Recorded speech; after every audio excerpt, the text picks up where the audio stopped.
Welcome to the Authentic Self-Revolution. I'm Carly, your guide on this journey to genuine living and the real wealth of freedom and fulfillment. In a world that just loves to tell us who we should be, we're here to remember who we truly are. We're here for the questioners, the misfits, and anyone who's ever felt there must be more to life than following the script. Together, we'll explore what it means to revolutionize your life by living it on your terms. Each week, we peel back the layers of shoulds and musts and dive into practical ways to live more authentically. If you're listening only and want to see my face, you can head over to my YouTube channel, Owning Authenticity, where you'll find this podcast along with a literal treasure trove of other content aimed at uncovering who you truly are. Your authentic self is waiting. Let's dive in. So this episode is a precursor to our next episode where I will share 4 different strategies for cultivating self-compassion. And in this episode leading up to that, I want to take a little bit of time and talk about my own personal journey towards authenticity, towards all of the things that we've covered so far, all the strategies that I've shared, all of the tips and tricks and all the little steps along the way that add up into getting to live life on your terms and getting to live a life that you can honestly sit in the middle of and say, I love this. It's a blessing to get to be me. So as I was just out on my walk, let me tell you, the first walk I've taken in months, no judgment, all self-compassion for Carly one, because we do the best we can. And, 8 years ago, that is not something I could have said, right? Like beating up on myself, being hard on myself and others is 100% where I was 8 years ago. And I'm going to throw around that term 8 years ago quite a lot. And let me tell you what happened 8 years ago. That was the last time I was really on the brink of not wanting to be here, not wanting to continue on this earth school. I was ready to quit. And I don't share that lightly because I know what it's like to stare into that abyss of wondering, is my life worth living? Like, does it even freaking matter? And it took a couple years. 8 years ago was really a turning point, and those first year or two, it took time to chip away at the pattern of questioning if my life was worth living. And at this point now, 8 years past that turning point, I can honestly say I've been doing a lot of journaling these last few days. I love my life. And that feels like winning the freaking lottery, except it's even better than winning the lottery because it wasn't by chance that I can say that, right?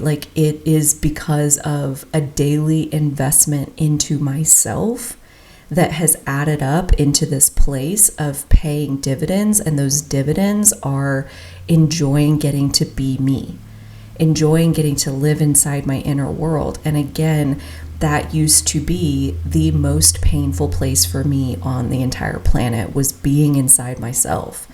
And as you probably know, there's no escape. There's one escape, and I thought about it a lot the first 20 some years of my life. So when I talk about authenticity, when I talk about living life on your terms and setting yourself free and enjoying your life and building self-compassion and loving yourself and all of this, I feel like I have, put myself through graduate school. I've given myself a doctorate in these topics because day in and day out for almost a decade, I've spent my life cultivating an inner environment that I not only don't want to escape from, but that I actually love. And some of the pieces that were really prominent for me, that were making it really hard to want to be me, I want to share some of those as in case they're relatable, in case they help at all for you to see that like these things aren't permanent. And I want to share a little bit of like the work I've done around like understanding the roots of how do we end up with some of these things going on inside of us, and just a teeny bit about what made the difference. Okay. And one of the biggest ones was really constantly trying to prove myself. And I use kind of that umbrella term, and I'll break it down into some of the different behaviors that went along with that. Number one was overfunctioning. I also playfully call this workaholism and refer to myself as a recovering workaholic. Workaholism and overfunctioning in general is an inability to sit still. It's an inability to take a day off. Like you go on vacation and you can't turn your mind off. You can't stop being at the office, even though you're not at the office.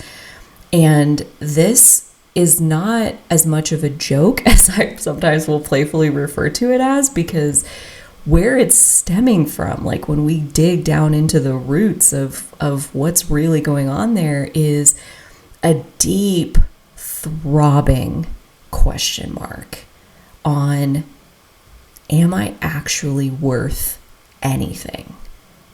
Am I actually worth anything other than what I've done today? How productive was I today? How many people did I help today?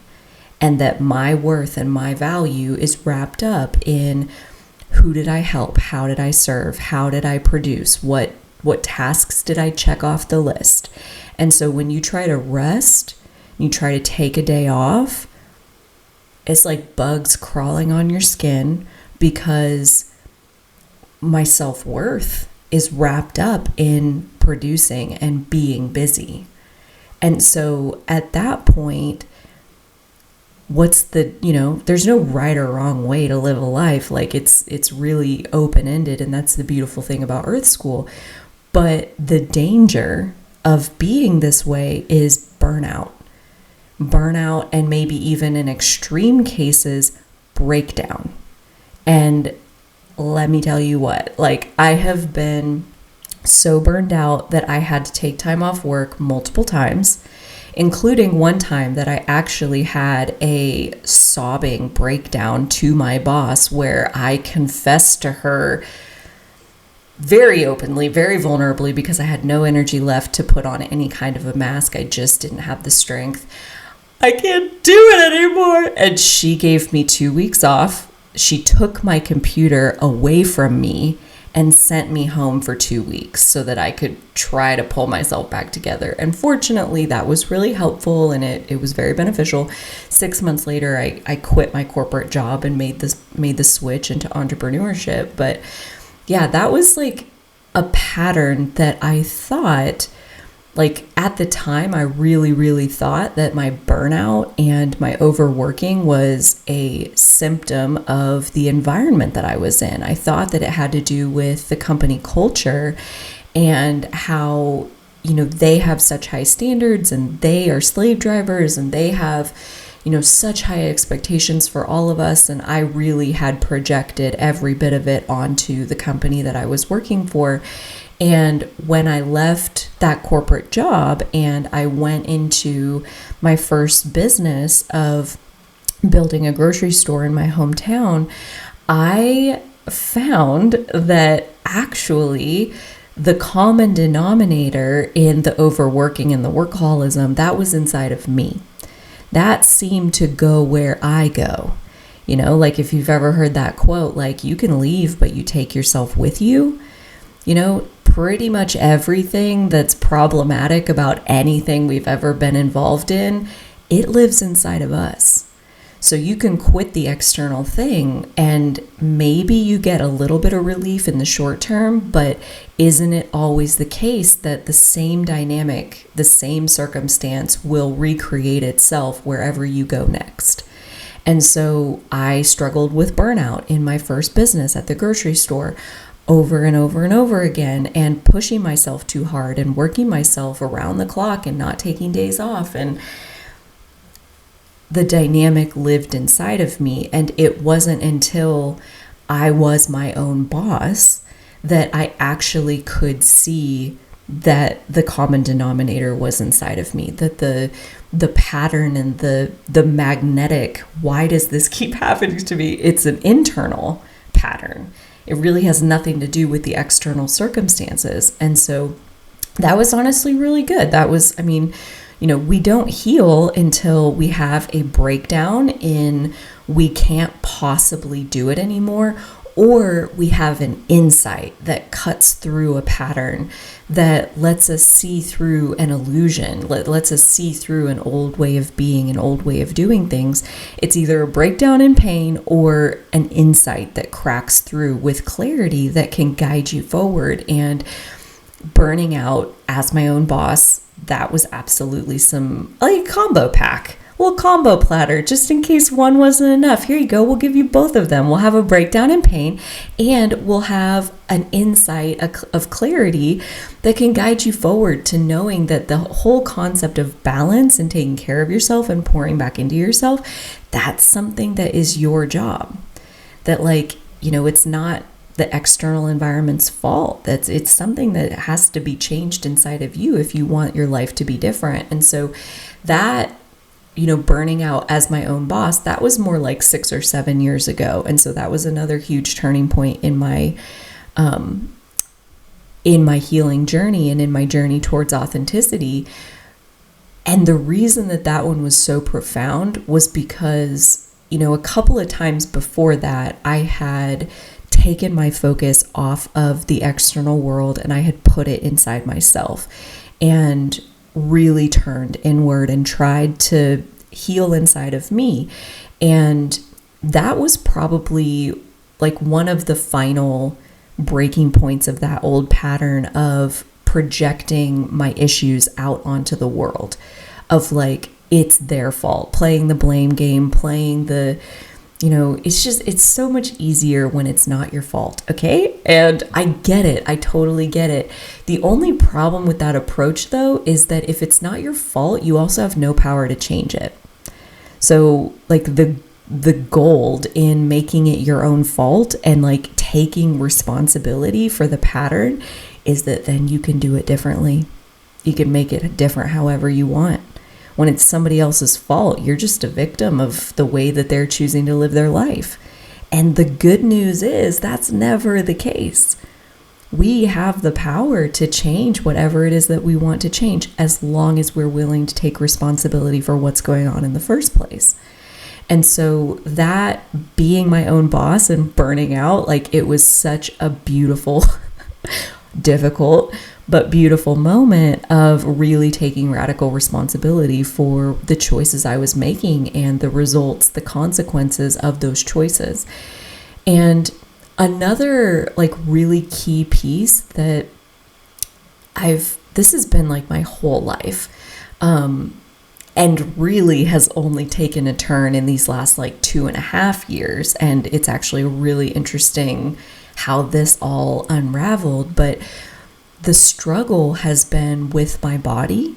And let's not even go so far as to say loving my body, even liking my body, even recognizing my body as me. I had body dysmorphia, I think is what it's called, where you look in the mirror and you don't see yourself. That was most of my childhood on into my teens, my 20s, into the early parts of my 30s. And there were a few key turning points along the way, but I do also want to share that, unfortunately, I've worked with some clients that their mom, especially, mostly women clients, their mom especially was critical of their body. And I am super blessed to be able to say that my mom, I can't think of a single instance where she was critical of my body. But if you've ever heard the saying, it's not what's taught, it's what's caught. And my mom was incredibly difficult, incredibly hard on her own body.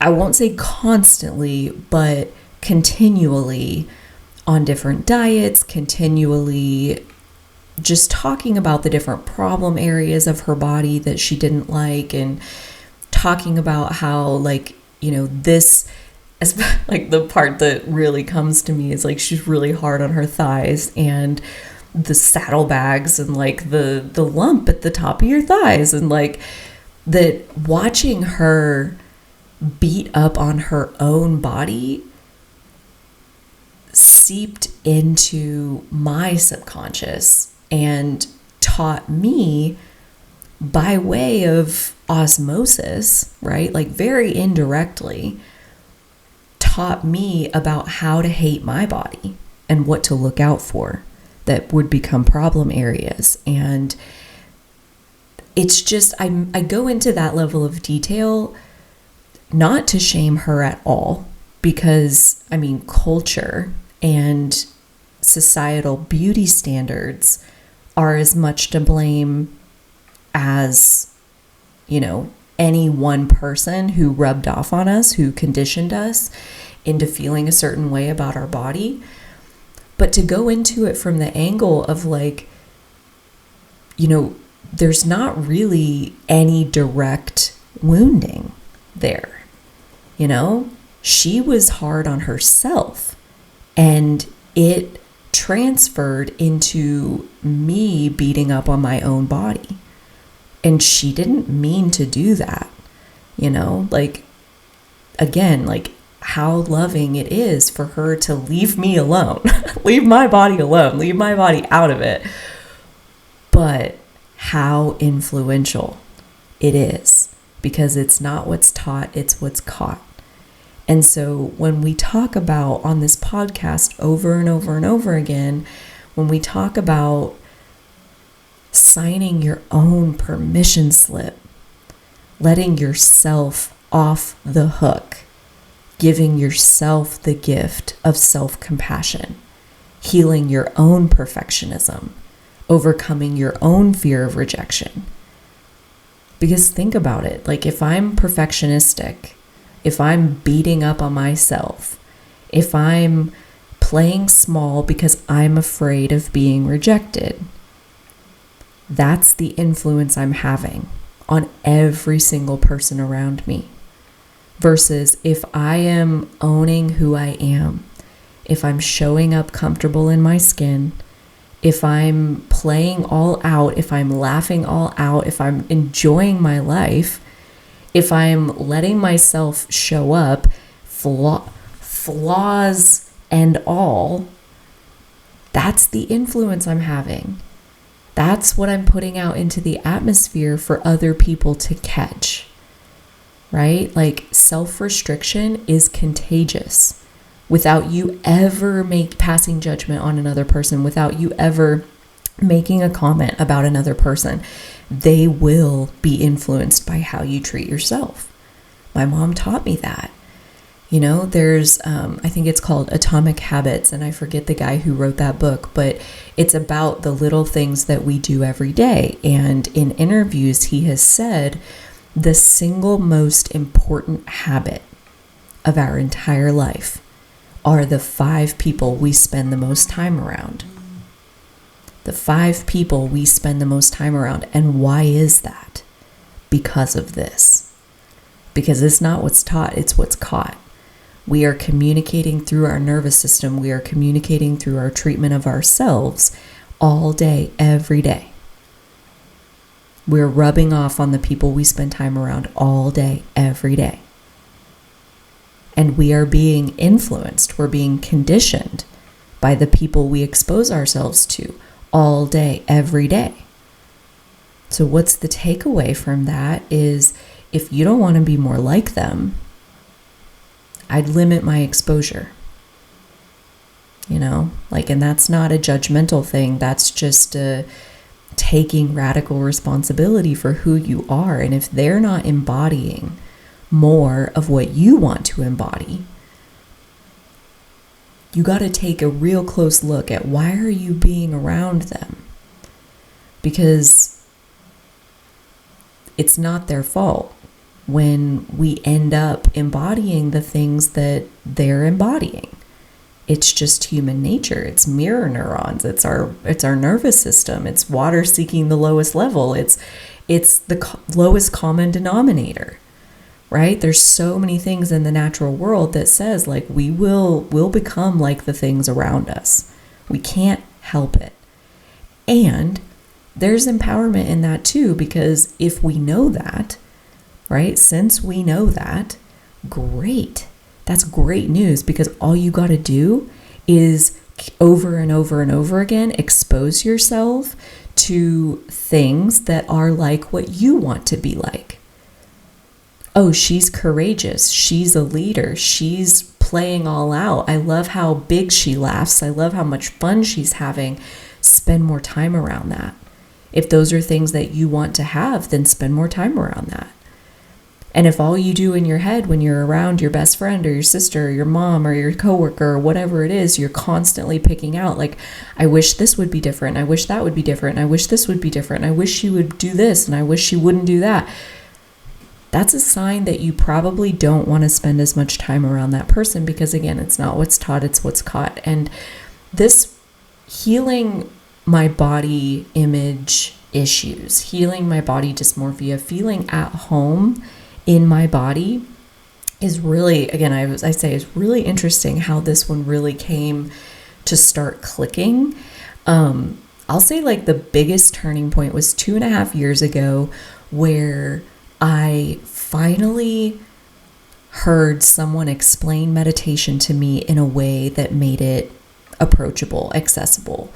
And this person said to me that meditation, it's not about closing your eyes. It's not about having the perfect mantra. It's not about like clearing your mind and like being this empty vessel for like clear thoughts to flow through. It's not about any of that. It's just about witnessing. It's about spending time with yourself the same you would a person that you really care about. That's it. That's it. And I instantly felt this shift, because at that point, 2.5 years ago, like I was already into coaching. I was already into holding space for other people and working on being a better space holder for the people that were coming to me. And when he said, it's just about witnessing, it's just about watching what's there, right? Listening to yourself the way you would somebody you actually care about. And in that first meditation, I didn't close my eyes. I just sat with myself and I looked out at my backyard. And every time I wanted to get up, I would pivot back inside and more just ask the question, what else? What else do you want me to see right now? Talking to myself, talking to like whatever is inside of me that I have been shoving down. I'm willing to see it. I'm willing for you to show it to me. And the first image was basically a nightmare. I mean, I was awake, but it was basically a nightmare. It was horrific. It was like one of my deepest fears.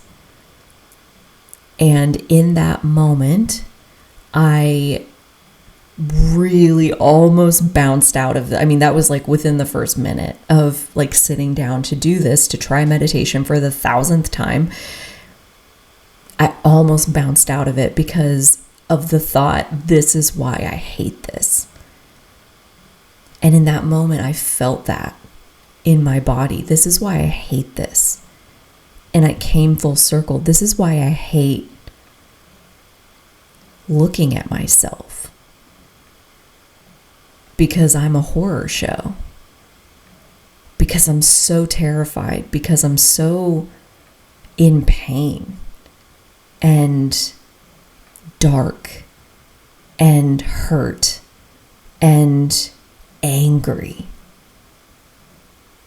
that when I get still and quiet and I let myself show me what myself wants me to see, it's a waking nightmare.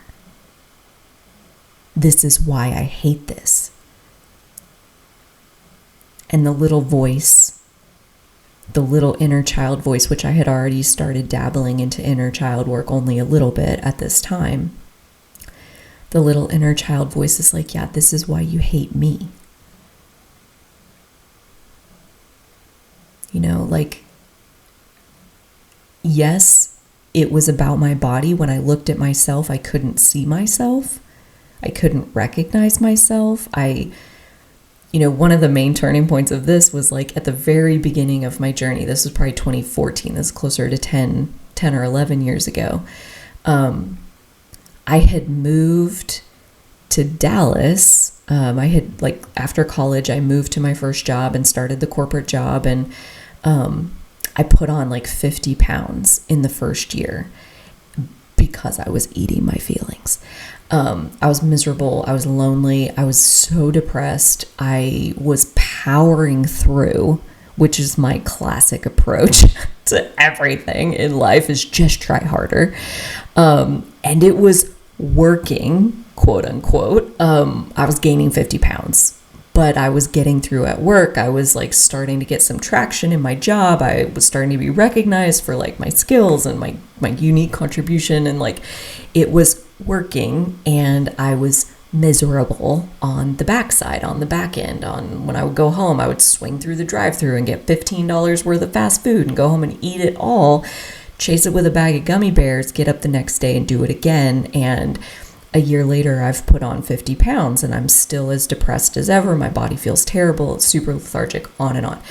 And so that was like a turning point where I basically had a moment one Saturday where my habit had grown on Saturdays, where there was a donut place around from my house, and I would go and get donuts every Saturday. It was like my treat for the weekend. It had grown to the point where I would actually get a dozen donuts and 7 kolaches, okay, little croissant wiener thing. And all delicious, all like freshly made that morning, and 12 donuts, 7 kolaches, and pretty much have them polished off by the end of Saturday. And I'm sitting there with my donuts, with my kolaches, and I had this moment of being extra miserable, hating myself extra. And I had this breakthrough, this moment of sheer pain that cracked me open and led to this insight that said, nobody's gonna come in here and take the donut out of your hand. Meaning, nobody's gonna stop you from walking down this path as long as you want. You want to keep doing it? You can keep doing it. No one else in the world is going to come in here and sign your permission slip that says you get to do it differently.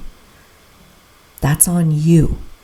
It was like my first moment of like inspired clarity around taking responsibility for this isn't working.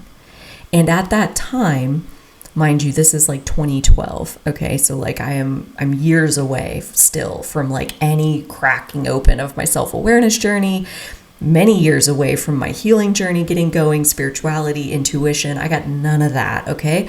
All I know at this point is I need to lose some weight. So that's what I did. I go to this place called, My Fit Foods, I believe is what it was called in Dallas. I think it's a chain now.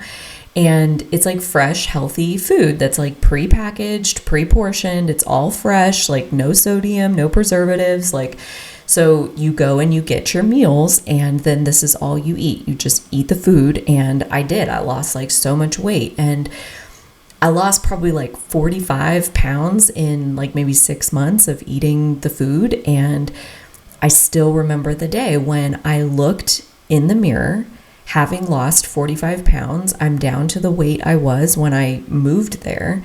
And I looked and I said, I'm still fat.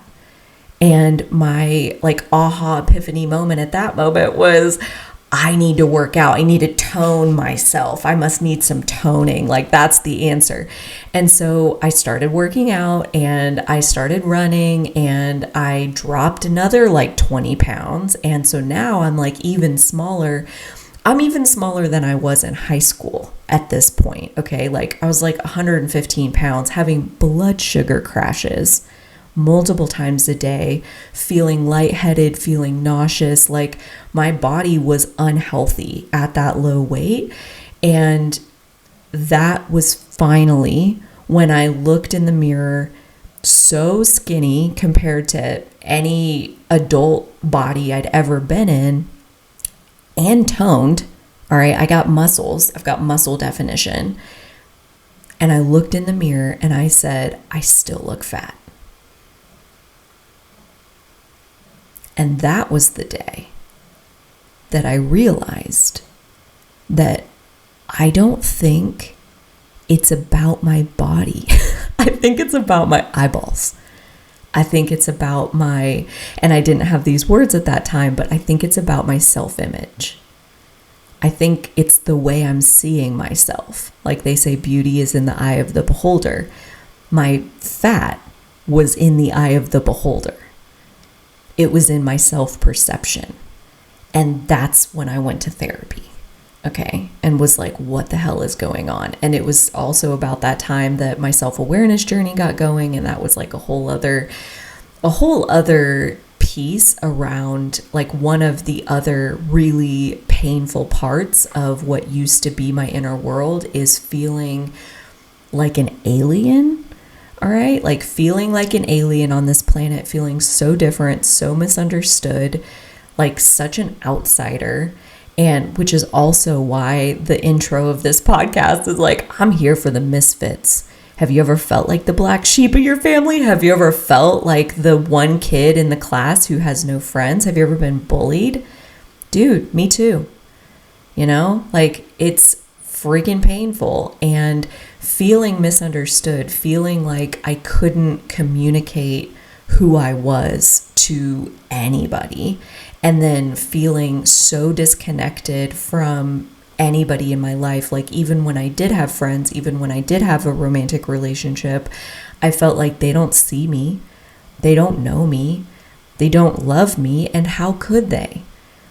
I'm not showing who I really am. I don't know how to communicate who I really am. And this really peaked as like a breaking point, a cracking open point, that I got engaged, and my future mother-in-law, she like really amped up her desire for a closer relationship with me. And this translated to her wanting to talk to me on the phone more often. She lived like an hour away from where we lived, and her plea, her heartfelt, sometimes sobbing plea, was for me to call her every day on my way home from work. And as a deeply introverted person, that sounded like torture, not because I didn't want to talk to her, but because by the end of a 9-hour shift at work, like I don't want to talk to anybody. Okay, it's all I can do to not want to jump off the building at work. And the last thing I want to do in my spare time is more peopling. And at that time, I had very little vocabulary about introvert, about energy levels and honoring my unique energy. I had none of this vocab. And so I got to the point where I really just wanted her to feel better, because I wanted her to stop calling my fiance crying multiple times a week. And so I'm like, you know what? Like one tool that I have that I've developed over the years is that if I have something that feels really important that I want to communicate, I am better at writing it out and like sending a letter or, you know, an email in this case, to get my point across that way than to try to put it into words, and words like verbally speaking. And so I sat down like with so much gusto, gonna write her this email. And I stared at a blank page for an hour, 2 hours, and once again, could not put into words what it was that I wanted her to understand. And that was the moment when I realized, the turning point, the cracking open inside of that was, it's not that the world doesn't understand me, it's that I don't understand me. And that was really painful because, again, it's so much easier to project it out onto the world. And in that moment, I realized that it's not that I want everybody else to understand me. I want to understand me. I want clarity around this alien being that I actually am. And that was February of 2015. That was when I started my self-awareness journey by creating a Pinterest board called INTJ Female. And INTJ is my Myers-Briggs type, INTJ female, because INTJ is the rarest female Myers-Briggs type. Less than 1% of women have the Myers-Briggs type of INTJ. And we're basically like these black unicorns amongst women. And it started to click into place of no wonder I feel so freaking weird amongst my peers. No wonder, because I am. Because my brain is literally wired differently than almost everybody else on the planet. And does that mean that there's nobody out there that can understand me? Actually, no, it's the opposite. Because it gave me language of you know what? I actually get along a lot better, conversationally with intuitives than I do with sensors. I get along a lot better in relationship and friendship with fellow introverts than I do extroverts. I finally understood why my taste for emotions was pretty much non-existent / less than zero. Oh, because I'm a thinker. A really dominant thinker. On the thinking feeling spectrum at that time, I was testing 96% thinker. And all of this started to give me clarity about who I am. And it was freaking phenomenal how, at that point when I took the focus off of the world needing to understand me, I turned my focus inward towards me understanding me. And that journey continues to this day, almost 10 years later, right? February of 2025 will be 10 years of my self-awareness journey. And the deeper and deeper and deeper that I understand myself, that wound of not feeling understood, it's still there and it still flares sometimes in different settings and different relationships. But every single time it flares, I know that that's the invitation for me to go even deeper into understanding myself. And so this entire journey of self-awareness that turned into healing, that turned into self-care, that turned into spirituality, that turned into self-love, that turned into living my soul's purpose, this entire journey that just keeps evolving. It's incredible how every single breaking open point, every single turning point included me taking responsibility for my life, included me taking the focus off of other people needing to be different and turning my focus into not necessarily me needing to be different, but me needing to understand myself better, me needing to accept myself on an even deeper level. And these layers just keep opening. And as I sit more with myself, as I accept myself more, the tool that helps me do that is self-compassion. And it is incredible to me how the more compassion and acceptance I have for myself, it's these muscles of being able to be compassionate towards self, the more compassionate I am towards other people. And what's another way to say that? The less judgmental I am towards myself, the less judgmental I am towards other people. What's another way to say that? The less I call myself bad, the less I make myself wrong, the less inclined I am to make anybody else bad or wrong. And this is really the point of cultivating self-compassion, because at this point, the world is more divided than ever before. And what heals that divide? What builds a bridge that lets people come together even when they're different? I would say it's compassion. And compassion starts with self. We are only as compassionate with others as we are with ourselves. So when I look at someone throwing insults at another person, when I look at someone blaming an external situation, when I look at someone hating themselves, every single bit of that screams lack of self-compassion, screams they are judging themselves, and that is so painful that it is seriously easier to make it somebody else's fault. And to bring responsibility home to self, to empower self with the choice to change it, to make it different, to make yourself responsible takes huge self-compassion muscles. So on the next episode, we are going to get into 4 different strategies. On the last 2 episodes, I already gave you two that were basically the same, of like looking in the mirror, looking at yourself as a human being, as a precious human being, a flawed, imperfect, like we all always will be and are, human being, and giving yourself pep talks, basically mirror work. And on the next episode, we'll actually go into 4 more strategies for building up self-compassion. I'll continue to share some of my own story around how I've done this work and what's waiting for us when we turn inward.